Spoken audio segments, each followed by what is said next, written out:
Assalamualaikum warahmatullahi wabarakatuh. Perkenalkan, nama saya Rizal Pandi dengan NIM 721141948. Dalam materi kali ini saya akan menjelaskan mengenai bab selanjutnya, yaitu proyek 1, yaitu bab mengenai keahlian teknologi sehari-hari. Nah, pembahasan kita akan membahas yang pertama itu kita akan membahas mengenai sistem operasinya. Yang kedua, kita akan membahas mengenai perangkat lunak aplikasi. Lalu kita akan membahas virus dan spyware, dan yang terakhir kita akan membahas mengenai email pada proyek 1.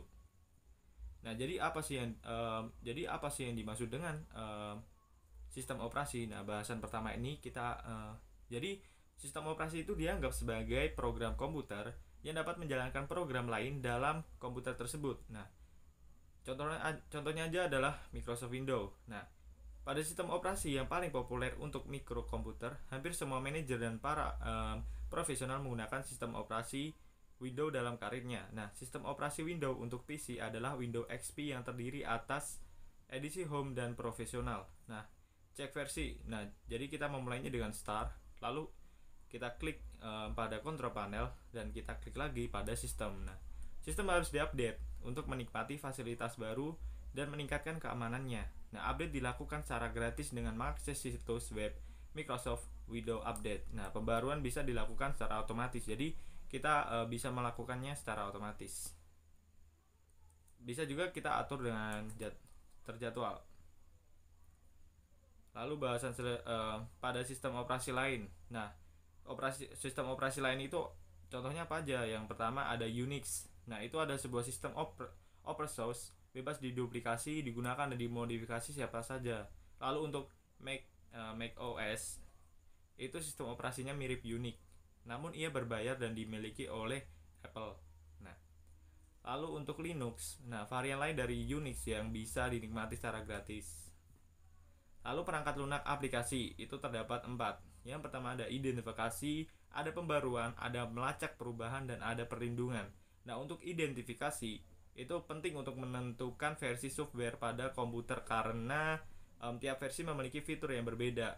Menentukan versi, ya pertama-tama kita dengan ngeklik Help, lalu About Microsoft Word. Nah, lalu untuk pembaruan software untuk meningkatkan efisiensi operasional dan keamanan. Caranya dengan kita mengklik pada web Microsoft, lalu klik Office Update. Nah, lalu untuk melacak perubahan, itu kita memantau dan mengidentifikasi siapa yang dilakukan perubahan. Nah, cara mengaktifkannya mudah aja, yaitu dengan tools, lalu kita lalu akan terdapat track change. Nah, kita klik aja. Lalu ada perlindungan.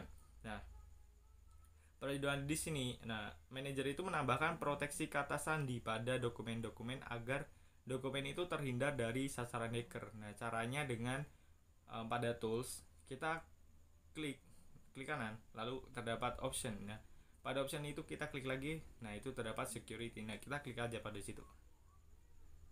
Lalu bahasan selanjutnya mengenai virus dan spyware. Nah, kita ketahui bahwa virus itu dibuat untuk menghancurkan atau mencuri info yang sensitif. Nah, spyware itu tidak bersifat berbahaya. Hampir tiap komputer yang mengakses internet memiliki spyware yang jika jumlahnya itu terlalu banyak dapat memperlambat kecepatan dan kinerja komputer.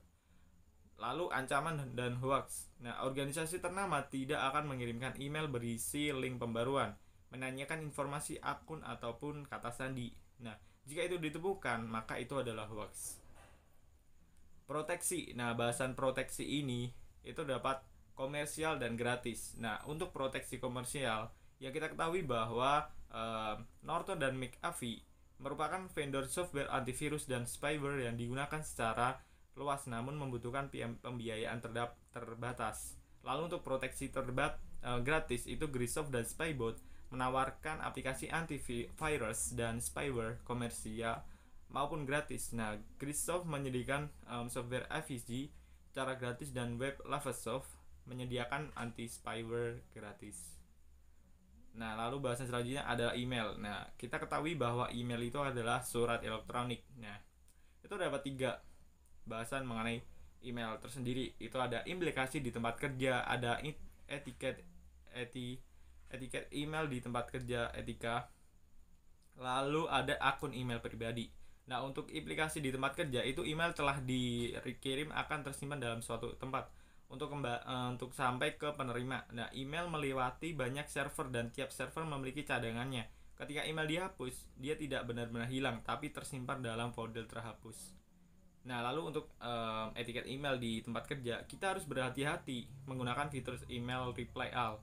Ketika kita memilih reply all, pengirim semua penerima dan penerima salinan tembusan akan menerima pesan salinan tersembunyi. Nah, untuk akun email pribadi, pesan email pribadi yang dikirimkan melalui komputer milik suatu organisasi akan tetap diawasi oleh organisasi tersebut karena ya mereka berhak mengawasi atas penggunaan sumber dayanya. Lalu bahasan selanjutnya itu adalah proyek kedua. Nah, proyek kedua ini kita akan membahas mengenai proyek web HTML menggunakan Microsoft Front Page. Nah, bahasan yang kita akan bahas ini ada 3. Yang pertama kita akan membuat dokumen front page-nya.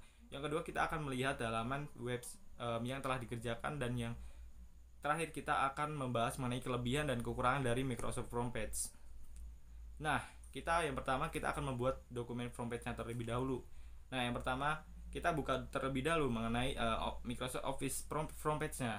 Nah, yang pertama kita bisa klik start, lalu klik start pada window.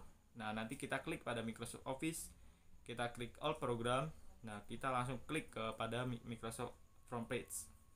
Selanjutnya kalau sudah terbuka pada Microsoft front page-nya, nah jadi akan tertera seperti ini. Nah, setelah muncul tampilan front page, kita tinggal klik aja apa yang akan kita buat. Contohnya aja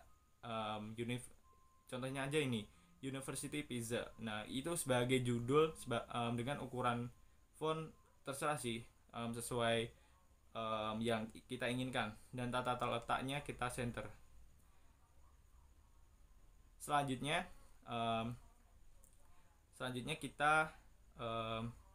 itu kita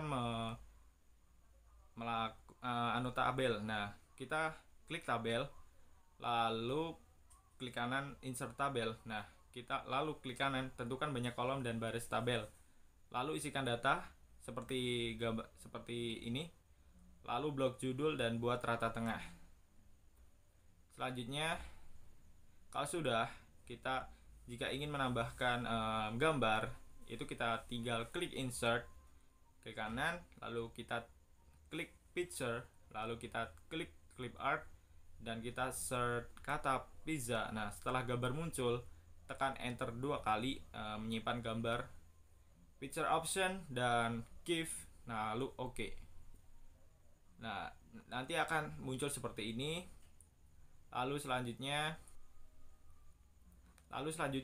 akan muncul gambar seperti ini. Nah, daftar bernomor alasan membeli pizza. Nah, jika ingin kita menambahkan daftar bernomor alasan membeli kita pizza tersebut, kita tinggal klik icon daftar bernomor, lalu kita tinggal masukkan alasan, lalu enter, lalu kita ulangi sampai selesai. Nah, selanjutnya jika kita ingin menciptakan suatu link, kita tinggal klik insert, lalu klik hyperlink. Nah, setelah itu kita arahkan kursor itu di depan huruf I, lalu kita klik insert dan klik bookmark. Lalu untuk link untuk halaman web sekolah, kita tinggal klik insert, lalu klik hyperlink tadi seperti yang tadi, lalu klik exciting file or web page, lalu kita isi linknya, link to my school. Nah, setelah itu untuk link pembatas buku, kita tinggal klik insert, kita tinggal klik pada insert hyperlink itu kan. Nah, kita klik place in the document. Nah, tinggal kita isi text to display-nya, lalu beginning, dan klik OK. Lalu untuk melihat halaman web yang telah dikerjakan. Nah, untuk melihat halaman web yang sudah dikerjakan, kita klik preview, lalu contact us untuk membuka email yang terhubung.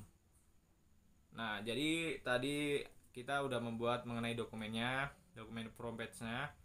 Nah, jadi selanjutnya kita akan membahas mengenai kelebihan dan kekurangan front page. Nah, kelebihannya itu apa aja? Kelebihannya itu yang pertama, kita kemudahan untuk penggunaan. Yang kedua ada kebanyakan organisasi mengandalkan peranti lunak seperti front page untuk menghemat biaya karyawan. Lalu yang ketiga, komputer dan peranti lunak itu semakin murah. Nah, untuk kekurangannya itu apa aja? Yang kekurangannya itu yang pertama, kita harus membuat berbagai asumsi dan default untuk membuat sebuah halaman web. Lalu yang kedua ada kode HTML yang dihasilkan tidak efisien. Lalu yang ketiga, biaya dan upahnya itu semakin tinggi. Sekian, terima kasih dari materi yang udah saya jelaskan tadi. Kurang lebihnya saya mohon maaf. Wassalamualaikum warahmatullahi wabarakatuh.